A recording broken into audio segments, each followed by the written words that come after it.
Hi, I'm Allison K. Hymas, and I'm the author of The Explorer's Code, a new book about 3 kids who solve a mystery in a spooky old house by working together to solve codes and puzzles.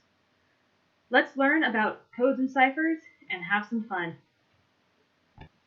Well, folks, it's finally here. Today, September 29th, The Explorer's Code hits shelves.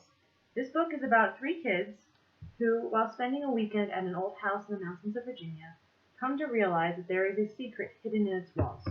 They unlock clues leading them to uncover the house's scandalous history and to solve a mystery that has been hidden for many years. If that sounds interesting to you, you can find the book at Barnes & Noble, Amazon, and many other retailers. If you've enjoyed learning about these codes and you want to put them into practice, check out the book. It uses several of the ciphers that I've talked about in the series.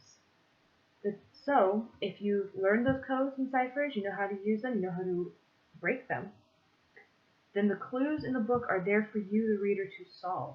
Can you beat the characters to the answers and solve the mystery before they do? I have faith in you. I think you could do it.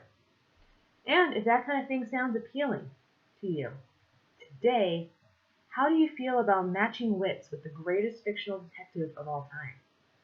If that sounds like your cup of tea, here's the cipher for you. So this cipher today has a unique history. It was not created to help in wartime or to send secret messages in ancient civilizations. This cipher was invented by Sir Arthur Conan Doyle for one of the stories in his 1905 book, The Return of Sherlock Holmes. The story in question is titled The Adventure of the Dancing Men. In the story, a client comes to Holmes with a strange sequence on it. That's pretty strange, right? If you got a note, like what this client got with these pictures on it, you might be a little confused too. However, over the course of the story, Holmes is able to determine that these pictures are a substitution cipher and that the family receiving them is in grave danger. So this cipher was invented for a story, but it has grown beyond that story and makes for a useful cipher on its own. So the cipher is unusual, and it's easily recognized by people who know the story because of the use of these stick figures with and without flags. However, if somebody doesn't know the story, they might not understand that this is a code, and might be just as confused as Sherlock Holmes' client was when he got his message. So if you're looking for a cipher also that does not use letters or numbers, you want something that uses pictures like this one would be a fun one to try. So here's the cipher key. So pause the video to screenshot it, or honestly, this is pretty easy to find with a simple online search. If you just search Dancing Men Code Key or Dancing Men Cipher Key, it'll come up. And if you look at this, you can see that if the figure has a flag, that means it's an uppercase letter. If it does not, it's a lowercase.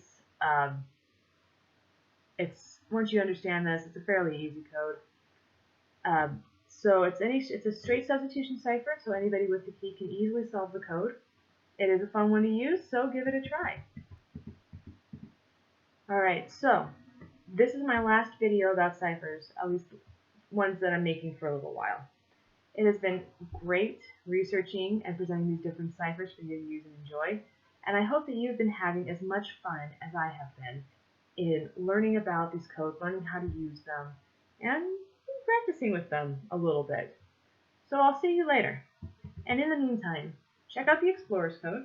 Like I said, it's out today. And I've put a piece of trivia about the book in the video description. But you don't just get it. You're going to have to solve the code to read it. I used one of the codes that I have talked about in one of my videos, so there's your information. And that's all you need to solve it. So, go to. And if you're a fan of adventure, mystery, and general shenanigans, check out my other books under Locker and Key and Arts and Thefts. These ones are about a 12-year-old boy who's a thief for hire at his middle school. He ends up having to team up with his nemesis, a girl detective, in order to save the school. So, not very many codes and ciphers in that one, but there is a lot of mischief. So if that's something that appeals to you, check it out. That's all, and this has been Allison K. Hymas, signing off.